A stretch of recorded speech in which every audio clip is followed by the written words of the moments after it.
আর এবার নজর রাখবো ফের দেবকে নিশানা শুভেন্দু অধিকারী। ঠিক যেমনটা ঘোষণা ছিল সেই ঘোষণা মতোই এক্স হ্যান্ডেলে তোপ শুভেন্দু অধিকারীর। 18ই মে দেবকে হুঁশিয়ারি দিয়েছিলেন বিরোধী দলনেতা। 18ই মে ঠিক কি বলেছিলেন, কি হুঁশিয়ারি দিয়েছিলেন শুভেন্দু অধিকারী দেবকে, শোনাবো। ঘাটালের যে হিরো তাকে জিরো করব হিরণকে দিয়ে। 23 তারিখ সকালবেলা এমন জিনিস আমি ছাড়বো ঘাটালের প্রার্থীর সম্পর্কে, আর ঘর থেকে ওই দিন বেরাবে না। আবির আমাদের প্রতিনিধি রয়েছেন আমাদের সঙ্গে। আবির, আবারও দেবকে নিশানা শুভেন্দু অধিকারীর এবং যেমনটা ঘোষণা করেছিলেন সেই মতোই এক্স স্যান্ডেলে পোস্ট। কি পোস্ট? শুভেন্দু অধিকারী এবং দেবের মধ্যে সকাল থেকে টুইটে যুদ্ধ চলছে। দিন সকালে শুভেন্দু অধিকারী টুইট করেন, সেখানে দেবের কীর্তি বলে কিছু নথি পোস্ট করেন। যে নথি থেকে একটি সংস্থা থেকে দেব অভিনেতা সাংসদ দামি ঘড়ি নিয়েছেন বলে উল্লেখ করা হয়েছে।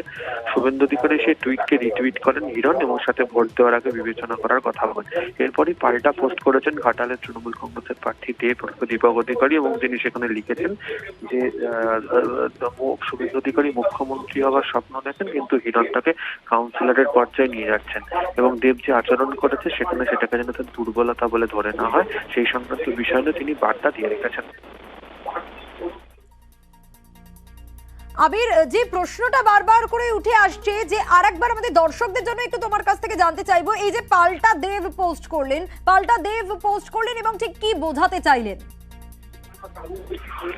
দেখো, প্রথম বিষয়টাই হচ্ছে যে হিরণ বনাম দেবের লড়াইয়ের ঘাটাল এই মুহূর্তে জমজমাট এবং প্রত্যেক কটা দিনই বিভিন্ন ইস্যুতে হিরণ যেভাবে দেবকে আক্রমণ করেছে, শুভেন্দু অধিকারীও যেভাবে আক্রমণ করেছে, সেক্ষেত্রে সরাসরি কোনো মন্তব্য এর আগে দেবকে বলতে শোনা যায়নি। আজকেই দেখতে পাওয়া গেল যে টুইটের পরে দেব যেভাবে আক্রমণ সানিয়েছেন তাতে তিনি মনে করছেন যে এর আগে যে সংক্রান্ত অভিযোগগুলো তার বিরুদ্ধে তোলা হচ্ছিল সেগুলোকে তিনি মিথ্যা বলে দেখানো বা মিথ্যে বলে তিনি যেগুলো বলেছিলেন সেগুলোকে দিয়ে সরাসরি জবাবের জায়গাতে গিয়ে গিয়েছেন। মূলত হচ্ছে বিভিন্ন ক্ষেত্রে দাঁড়িয়ে অবৈধ কাজের অভিযোগ হিরণের তরফ থেকে তোলা হচ্ছিল এবং বিভিন্ন সময় কখনো অডিও ক্লিপ, কখনো সময় হচ্ছে বিভিন্ন গরু পাচারকারীদের সঙ্গে তার সংযোগের বিষয় তিনি বারবার ধরে বলেছিলেন। এই প্রথম দেখতে পাওয়া গেল যে দেব এই গোটা বিষয়টার বিরোধিতা করলেন এবং সেই বিরোধিতার ক্ষেত্রে শুভেন্দু অধিকারীর যে টুইট সেটাকে হাতিয়ার করে তিনি পোস্ট করলেন। ঠিক, বেশ আবির।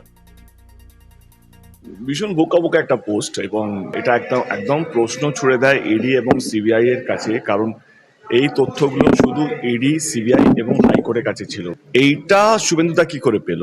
তার মানে কি শুভেন্দুদার সঙ্গে ইডি সিবিআই ডাইরেক্ট লিঙ্ক আছে কি? যা যা ডকুমেন্ট এখান থেকে হচ্ছে ডাইরেক্টলি ওনারা কি একে পাঠিয়ে দিচ্ছেন? এটা আমার প্রশ্ন। I am not accuse in the case. আমাকে যতবারই ডেকেছে স্টেটমেন্ট রেকর্ড করার জন্য ডেকেছে এবং প্রথম কথা আমি ওই লোকটাকে চিনি না যে ডায়েরিটা দেখাচ্ছি। দেব নামে লক্ষ মানুষ হতে পারে এবং যেই ঘড়ি বা যেই জিনিসগুলো দেখিয়েছে সেগুলো আমি ওই মানুষটা নই, ফার্স্ট।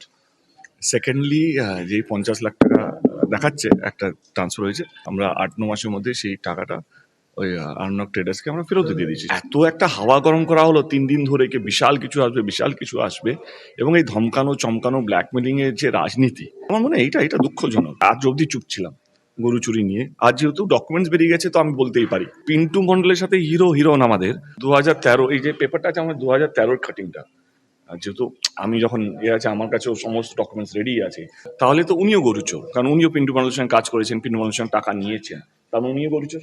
তো অর্ধেক ইন্ডাস্ট্রি, মানে অর্ধেক 90% ইন্ডাস্ট্রি গরুচোর হয়ে যাবে। তো অনেক আর্টিস্ট কাজ করেছে পিন্টু মন্ডলের সাথে, যত বড় সুপারস্টার আছে, জিদ্দা হোক, যিশুদা হোক, শুভশ্রী হোক, পায়েল হোক, সবাই এক চিঠিয়ে কাজ করেছে।